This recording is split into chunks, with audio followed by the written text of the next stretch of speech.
what is friendship according to some philosophers? One famous philosopher talked a lot about friendship, which is Aristotle, but he's not the only one. All of them, in one form or another, talked about friendship. It would be interesting to see, what one of these great philosophers would think about the concept of friendship today if they were walking the streets of Dublin. Jokingly, I say that they might start eating their toga because, the way we understand friendship is probably the total opposite of what they understood friendship to be. And so I'm going to give you a few clues of what they say, not trying to influence you in your dialogue. No, you do your dialogue and you'll discuss what is friendship for you. And then we'll go a bit further with that. Aristotle says that friendship is the most necessary thing in life. Strong statement. Okay? For without friends, no one would choose to live, even if he had all other possessions. That's a very... Today is the opposite. Possessions first, friendship maybe. Okay? And he says something else, which I find quite powerful. He says, there is no happiness except shared. So if there's no sharing, there's no connection between human beings, there's no happiness. So he links happiness and friendship. That's another thing that's quite important. Perhaps so today, finding happiness through other people might be a crazy idea. Who needs others to be happy? Okay. In reality, most people crave relationship and connection with others. We know that, and we can see that through social media. Yet we know that those connections are, let's call a spade, rather superficial. Could we call that friendship? Possibly not.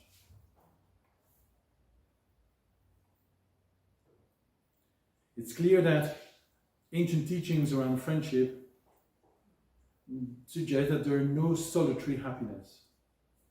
No happiness without others, without that subtle link between individuals that we call friendship.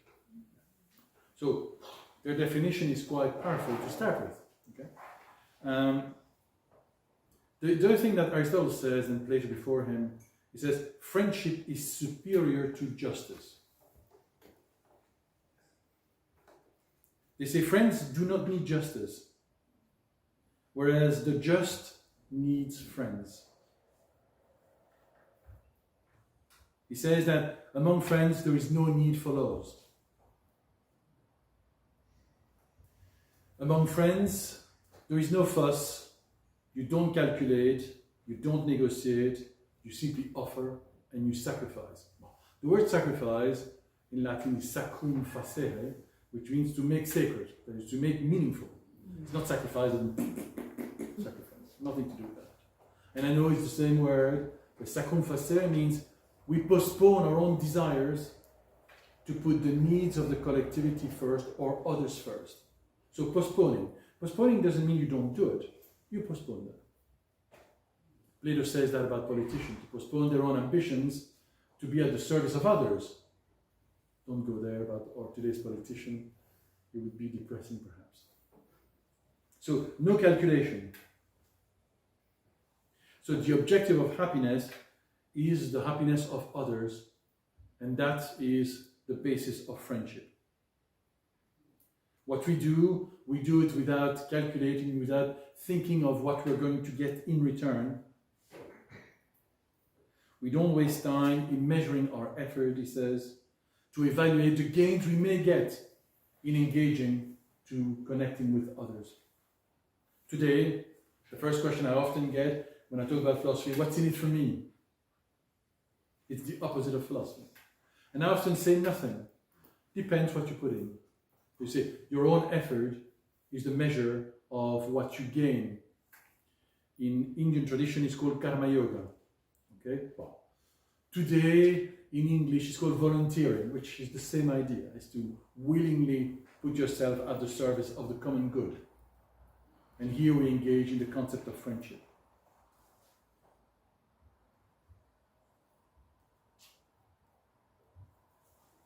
So in other words, friendship, ignores particular interest, what we like or dislike. And this is a little key for discussion for a long time. Most philosophers suggest to us that to engage into friendship, we need to overcome I like, I don't like, to do what our conscience dictates. But today, we live in a world, as you know, that what dictates everything is I like. And I don't do because I don't like.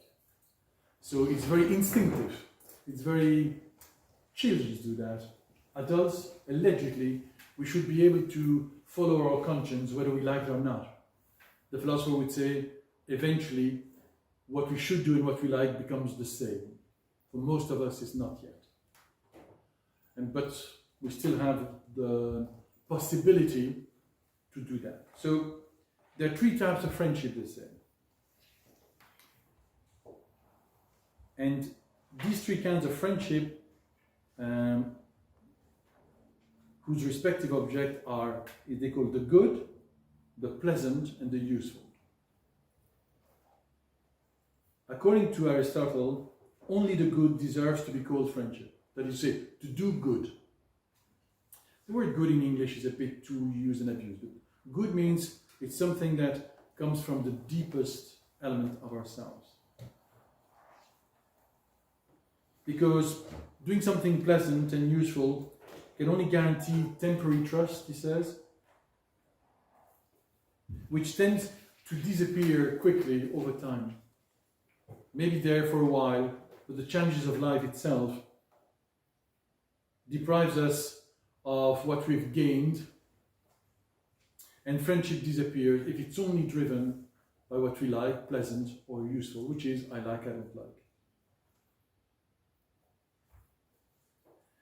And he says, like desires and needs are subject to the great law of impermanence. Everything is in flux. And so we need to learn, they say, to go beyond the impermanent, i.e., what we prefer.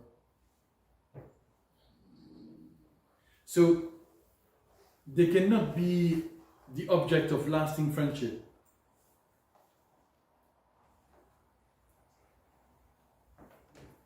At best, we can gain mutual trust. At best. Yeah. So he says, those who wish their friends well for their own sake are true friends. So friendship is to do what we need to do so that for the good of the other, not us, not ourselves. Example that often emerges. People say, people don't notice me, they don't like me, they ignore me, and so on. And the philosopher would say, can you control other people to like you? Well, no. You can only control you going towards others. Do you understand? So friendship is going towards others by choice, so understanding what they need and not simply wait for others to notice us. That cannot be controlled. And yet, many people suffer from people don't like me, ignore me, and so on. But you can't control that. That's a slightly stoic way of approaching it. So it is useful in a way to understand what we can and what we can't control. And obviously embrace what we can and let go what we can't.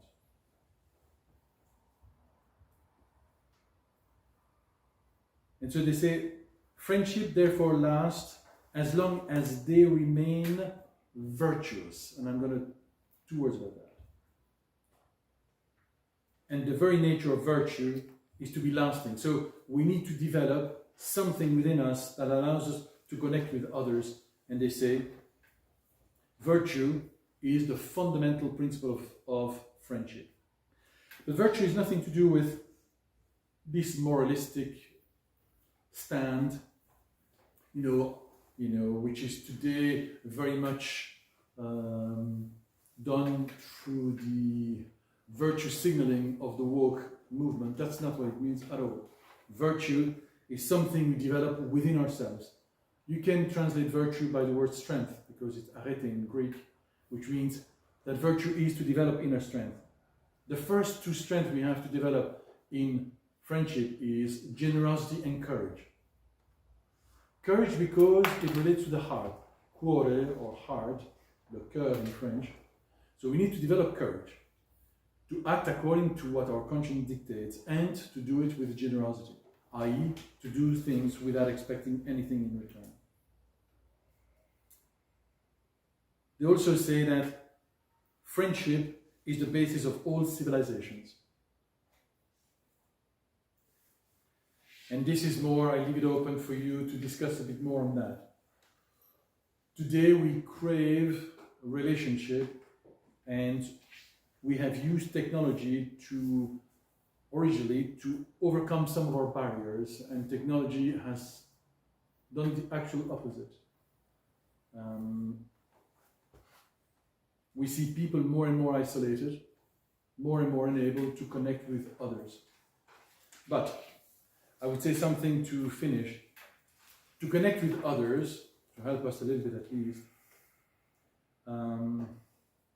we need to also connect with oneself. If we're unable to connect with oneself, to connect with others is extremely difficult. We need to connect with that which is the best in us. If we connect with that which is the best in us, most philosophers say we can connect with the best in others, which is the purpose of friendship, to connect with that which is the best in others. I do an exercise in class which is, imagine people that you don't get along well with, and trying to see in them qualities or a quality, instead of only see their shortcomings that annoys you or frustrates you or whatever. And then after a while, see that perhaps the quality that you see in others, you would like to acquire it yourself too. Suddenly, we connect with people in a very different way.